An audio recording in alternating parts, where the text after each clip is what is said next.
Good morning, ladies and gentlemen. We are on this special series of Janki Baat, where we are trying to understand the various issues and perspectives and the concerns of Kashmiri Pandits. And with me, I have Subhan sir, who is based out of London and he works in London. And he had to leave Kashmir post 1990, where number of Kashmiri Pandits had to leave because of the conditions that were created in Kashmir. Thank you so much, sir, for joining us. Sir, can you first of all tell us how was it to leave your homeland in 1990, and when you remember, what is the feeling that you which comes in your heart still? It was traumatic. I had to leave on along with my family on 28th of February, dead of the night at 2:30. I came with no place in Jammu. Somehow I managed somewhere one room with all my family members. Stayed in Jammu for almost a year. I had lost my father in October, just few months before we had to migrate, and since my brother was already in London, so I made efforts, and with his help I moved to London, and since then I'm in London. But pain is always in my heart. I remember the days when I had to migrate from Kashmir, and what I can see here in Jagdi camp and other places, the condition of our brethren, it's heartbreaking. So when you actually migrated, तो उस वक्त एकदम से जब वो new, what was the tinker of the moment which made you decide that we have to now leave? And उस समय how was it? So can you just share some personal the day when you were leaving? No, the day was 28th of February 1990. When I saw the conditions on the road, when I saw big processions saying Isbanao, Pakistan, Batavrosti, Batnausan, I saw the people with the guns, and I saw a couple of I didn't see it personally, but a couple of my acquaintances were killed. Ashok Kazi was one of them whom I know very personally. My wife's Masard, we call it. He was picked up from his name was he was Mr. Call, working for Bamina Woolens Mill. He was picked up along with his cousin and brutally killed. Tiklal Chaplu, who happens to be my relation family, and he was killed. And the big processions, the posters on the walls, this all led to us leave.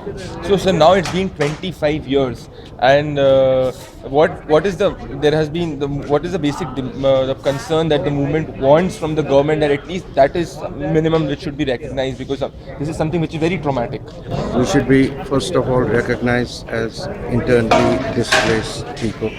Right now, what is the recognition given, sir? Right now it is. Right now we are not we are migrants, not internally displaced people.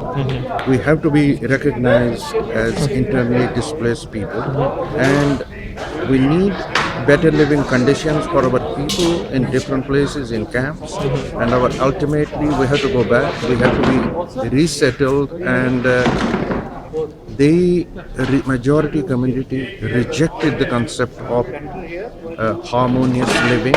So if we have to live happily, peacefully, we have to have our own place. You give it any name, I don't care about that, as long we have our own place where we have political, economical, freedom of speech. So when it comes to own place, it is also the social milieu has changed in the past 25 years. So how do you feel that the acceptance which has to be, the conditions of acceptance have to be created for Kashmiri Pandits to Acceptance by who? By Kashmiri Muslims? by the people living there, because as per certain reports, a lot of these separatists have tried to radicalize the society again, making it antagonistic to the whole movement. They will always do it. This is not a phenomenon in Kashmir, this is a global phenomenon. Islamization is a big design by Saudi Arabia to create caliphate. Now look what's happening in Europe. And the only way we have suffered for the last 800 years, this is our 7th migration. We can't make the same mistake, go back again, and after another 20 years get migrated. There are designs, institutionalized mechanism to convert, and that conversion is everywhere, including Europe. But in Kashmir, we have been suffering.